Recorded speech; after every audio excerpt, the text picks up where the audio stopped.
Hello guys, আসসালামু আলাইকুম। আপনারা সবাই কেমন আছেন? আশা করি অনেক ভালো আছেন। তো আমরা যাইতেছি আজকে ভিডিও বানানোর উদ্দেশ্যে।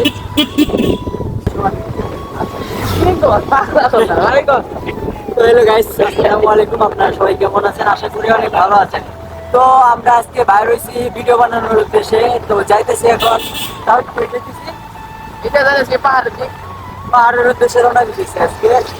পাহাড়ের উদ্দেশ্যে যে আপনাদেরকে অনেক নিত্য নতুন ভিডিও আপনাদের মাঝে উপহার দিব, ঠিক আছে? তো চলুন। এটাই আমার চ্যানেলের ফার্স্ট ব্লগ এবং আমার জীবনের ফার্স্ট ব্লগ। এই ব্লগটি দিয়ে মূলত আমি আমার চ্যানেলকে শুরু করতে চাইতেছি। মূলত চ্যানেল আমি অনেকদিন থেকে শুরু করেছি, কিন্তু এই ব্লগ দিয়েই লং ভিডিও জানি শুরু করতেছি। তো যেমন কথা তেমন কাজ। আমরা তো আর দেরি গেছি, আপনাদের অনেক সুন্দর সুন্দর জায়গা ঘুরে ফিরে দেখাবো, এই জন্যই আজকে বের হয়েছি। আর আমরা তো ফানি ভিডিও করি, এটা তো আগে থেকেই জানেন। আজকে ফানি ভিডিওর মাঝে অনেক জায়গা আপনাদের ঘুরিয়ে ফিরিয়ে দেখাবো। তো এটা হলো আমাদের বক্সিগঞ্জ বাজার। তো বক্সিগঞ্জ বাজারের যে মূল চিত্রটি হলো সেই বটচত্বর। এই বটচত্বর দিয়ে আপনার বক্সিগঞ্জ বাজারকে চিনবেন। বটচত্বরটি অনেক সুন্দরভাবে বানানো হয়েছে, এর দেখতে অনেক সুন্দর। এটা একটি বক্সিগঞ্জে বলতে ভুল হবে, বক্সিগঞ্জবাসীদের একটি গর্বের একটি স্থান। বক্সিগঞ্জ বাজারে সচরাচর তেমন ভিড় থাকে না, তবে মাঝে মাঝে অনেক ভিড় হয়। অনেক মানুষ ঘুরতে আসে, বেড়াতে আসে, অনেক ভিড় হয়।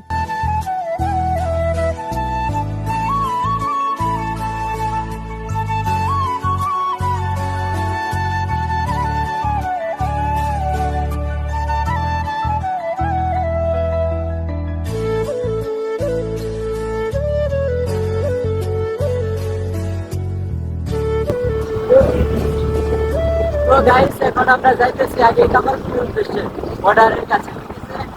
বর্ডারে যাবো। বর্ডারে যাওয়ার পরে আপনাদেরকে পুরো পাহাড় ঘুরে দেখাবো।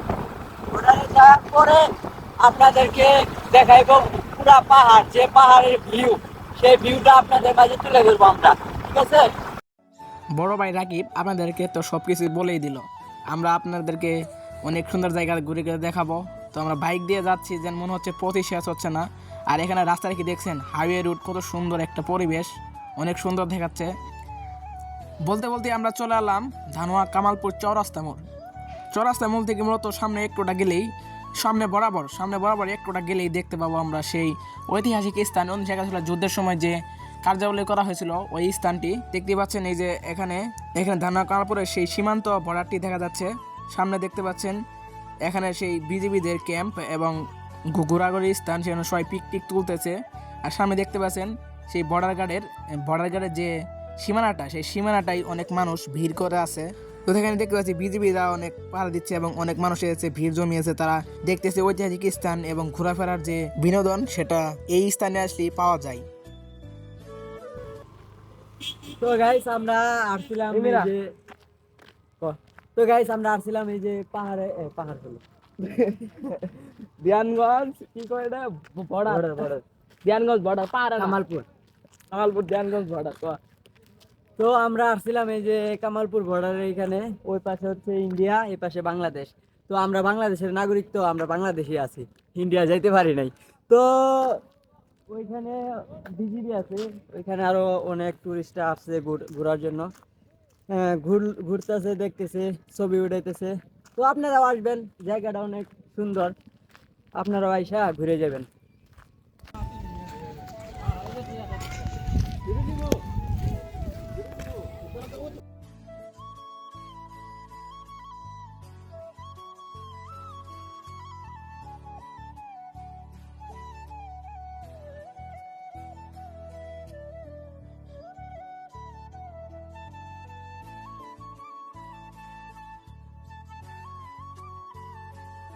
ধানোয়া কামালপুর ভ্রমণ শেষে এবার আমরা যাব গজনী অবকাশ, যেখানে প্রাকৃতিক সৌন্দর্য এবং চারপাশে সুন্দর প্রাকৃতিক পরিবেশ দেখতে অনেক ভালো লাগে।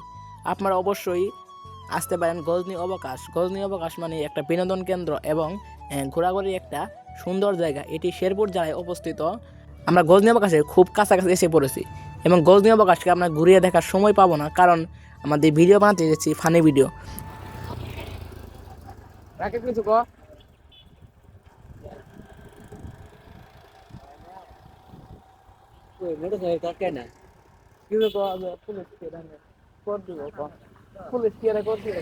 তো বিষয়টা হইতেছে, আমি বলি শুনেন।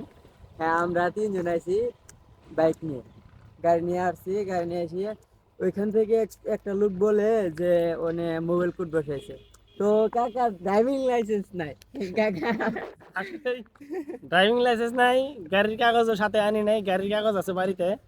তো এই জন্য আসছি, যে ভয়ে ভয়ে আসলাম যদি গাড়ি আটকায়, এই জন্য গাড়ি এক জায়গায় রেখে আসছি, দেখতে আসলাম পরিস্থিতিটা কি আর কি এখানে। তো গাড়ি নিয়ে বিষয়টা হইতেছে কোট খাওয়ার মতোই, গাড়িটা ওইখানে রাখা এখানে দেখতে আসলাম যে পুলিশটা কি করে, ধরবে কিনা। তো এরা মনে হয় যে টোল পুলিশ, টোল দিতে আসছে, যদি চলে যায় আর কি ও তখন গাড়িটা নিয়ে আসবো। এমনিতে গাড়িটা এখানে রাখা আছে। পুলিশের বই হেলাল ভাই কট খাইছে, গাড়ি ধুয়ে রাইছে, এটা কোনো গাড়ি আটকাইতেছে না, পুলিশ কোনো গাড়ি আটকাইতেছে না, এর জন্য আমরা আবার যাই গাড়িটা নিয়ে আবার যাই, বললে তো ওর মধ্যে বেশ বুঝে আছে তোরা গেলি হাইডি পুরাই কট। এমনিতে বলতেছে গাড়ি কই হাইটে কে, পুলিশে বলতেছে হাইটে কে, করে বললাম যে এমনিতেই ঘুরতেছি। এখন যদি আবার ব্যাগ যায়, যদি আবার গাড়ি নিয়ে আসি তাহলে মনে করবো নিশ্চিত তারা কিছু করতেছ, ধরা চেক টেক দিব, এই দেখতেছি যে আছে কিনা। পাহাড়ে কট।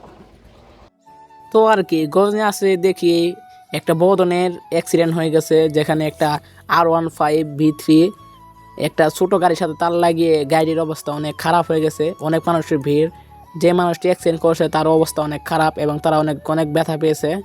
আশা করি তারা সুস্থ হয়ে যাবে, কিন্তু গাড়িটি অনেক ক্ষয়ক্ষতি হয়ে গেছে। এই দৃশ্যটি দেখে আমার অনেক কষ্ট লাগলো।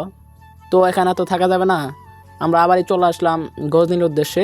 সেখানে গজনি ঘোরাঘুরি করব এবং ঘোরাফেরা করব, ঠিক আছে, কিন্তু আপনাদের দেখাতে অনেক কষ্ট হবে, কারণ আমরা ফানি ভিডিও করব, দেখানো অসুবিধা। তো আর কি আমরা গজনির কাজ ঘোরাঘুরি করতে চলে আসলাম। আমাদের ব্লগটি শেষ করতে হলো। সবাই ভালো থাকবেন, সুস্থ থাকবেন এবং আমার চ্যানেল নতুন হলে অবশ্যই লাইক সাবস্ক্রাইব করে পাশে থাকবেন। ধন্যবাদ।